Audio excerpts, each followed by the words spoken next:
Dans cette vidéo, je t'explique comment se servir de ce schéma pour arriver à reconnaître une situation de proportionnalité d'une situation inversement proportionnelle d'une autre situation.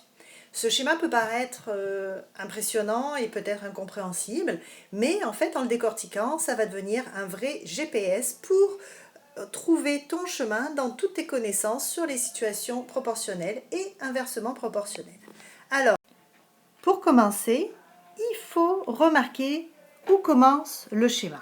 Puis le schéma, il commence ici avec la question « Est-ce une situation de proportionnalité ou inversement proportionnelle ou autre ?» Donc, c'est à partir de là que tout commence et on va avoir besoin d'un énoncé comme exemple. La situation est la suivante. Pour récompenser des élèves méritants, une prof prévoit un dîner pizza. Elle a acheté 24 pointes de pizza. On s'intéresse à la relation entre le nombre d'élèves méritants présents et le nombre de pointes que chacun aura. On va corriger un nombre, il n'y a pas de S. Alors, donc je veux savoir si c'est une situation de proportionnalité, inversement proportionnelle ou autre. Alors, on regarde notre graphique, qu'est-ce qu'on nous dit? Si l'énoncé me présente un graphique, non, ce n'est pas le cas, on n'a pas de graphique. Ici, si l'énoncé me donne des valeurs, est-ce que l'énoncé me donne des valeurs? Elle me dit qu'il y a 24 pointes de pizza, mais elle ne me dit pas combien il y a d'élèves. Donc, je ne m'enligne pas dans cette partie du schéma.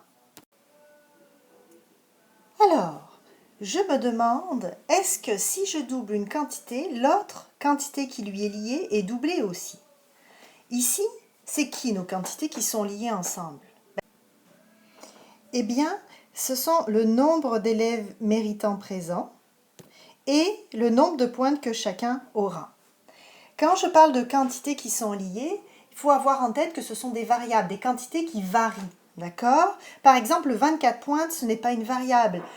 Le 24 ne changera pas, ça sera toujours 24 pointes qui auront été achetées. Donc, vraiment, les deux variables ici, ce sont le nombre d'élèves méritants présents et le nombre de pointes que chacun aura. Mais là, il faut que je me demande, si je double le nombre d'élèves présents, est-ce que je vais doubler le nombre de pointes que chacun aura? Ben, la réponse est non. La réponse est non parce que plus tu auras d'élèves, moins chacun aura une grande quantité de pointes. Donc la réponse est non. On s'en vient ici. La réponse est non. Et je suis les flèches qui me sont données. Je descends. Et qu'est-ce que je me pose maintenant comme question? Ok. Est-ce que si je double une quantité, l'autre quantité qui lui est liée est divisée par 2? Ben, prenons un exemple. Imaginons qu'il y ait un seul élève qui se présente. Ben, il va pouvoir manger combien de pointes? Alors là, on est dans un nombre théorique, mais il va pouvoir manger 24 pointes juste pour lui. Bon, on espère pour lui qu'il a faim, mais c'est un nombre théorique, d'accord? Si je double le nombre d'élèves présents, c'est-à-dire s'il y a 2 élèves qui se présentent, ben, ils auront combien de parts de pizza chacun? Eh bien, ils en auront 12 pointes chacun. Donc on voit ici que si on double le nombre d'élèves, eh bien on divise par 2 le nombre de pointes qu'ils auront chacun. Alors, la réponse à la question qu'on se posait est oui. Donc, on vient d'identifier notre situation. C'est une situation inversement proportionnelle. On va faire un autre exemple. Après 12 minutes de route, une voiture a parcouru 24 km. Après 20 km, ce sera 32 km qui auront été parcourus. Et après 28 minutes, ce sera 40 km qui auront été parcourus.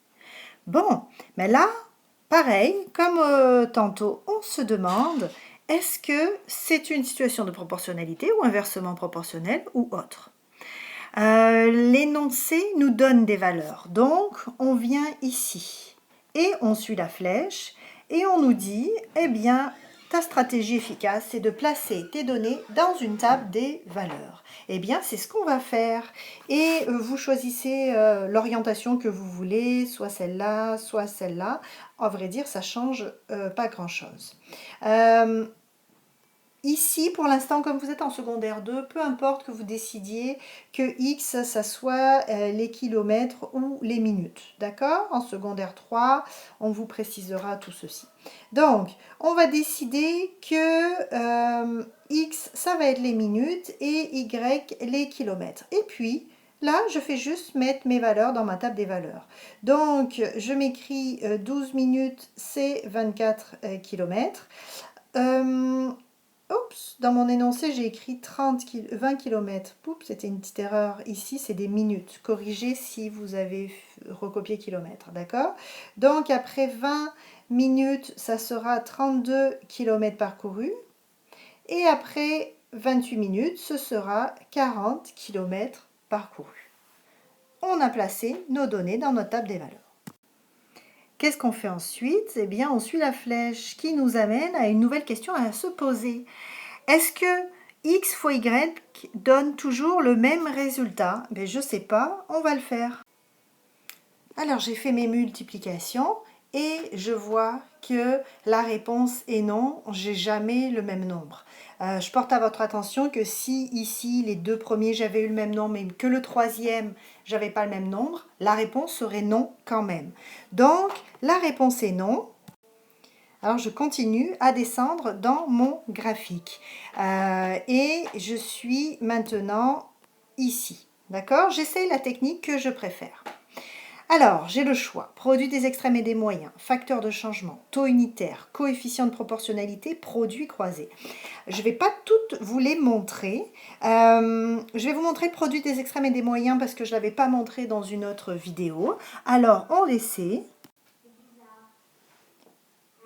Alors, le produit des extrêmes et des moyens, je vous rappelle, c'est quand on a une égalité de rapport.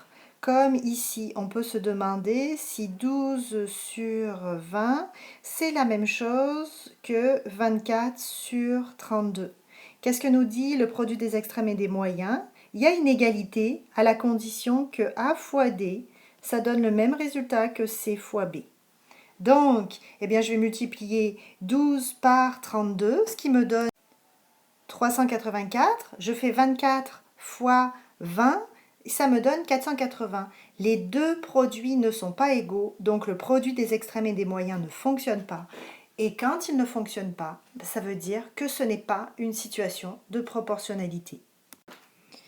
Donc la réponse est non, ce n'est ni une situation de proportionnalité, et tantôt on a vu que ce n'était pas une situation inversement proportionnelle, donc il s'agit d'une autre situation. Vous auriez pu aussi utiliser le facteur de changement, le taux unitaire, le coefficient de proportionnalité, le produit croisé. L'important, c'est que la technique que vous utilisiez fonctionne pour toutes les données de l'énoncé. D'accord?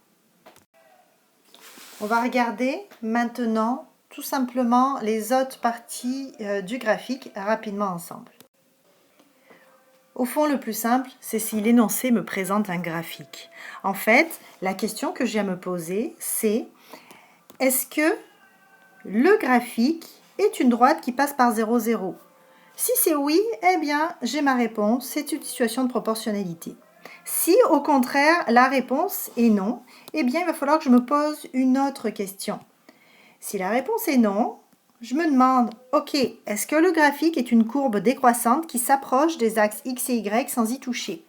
Si la réponse est oui, je peux affirmer qu'il s'agit d'une situation inversement proportionnelle. Si la réponse est non, c'est tout simplement une autre situation. Je vous donne un graphique, par exemple, de ce qui serait une autre situation. J'ai bien une droite, mais elle ne passe pas par 0, 0. Donc, ça serait un autre type de situation que vous allez étudier en secondaire 3, qui s'appelle fonction affine. Alors, je sais que vous avez hâte de les étudier. En attendant, vous allez vous pratiquer dans des exercices.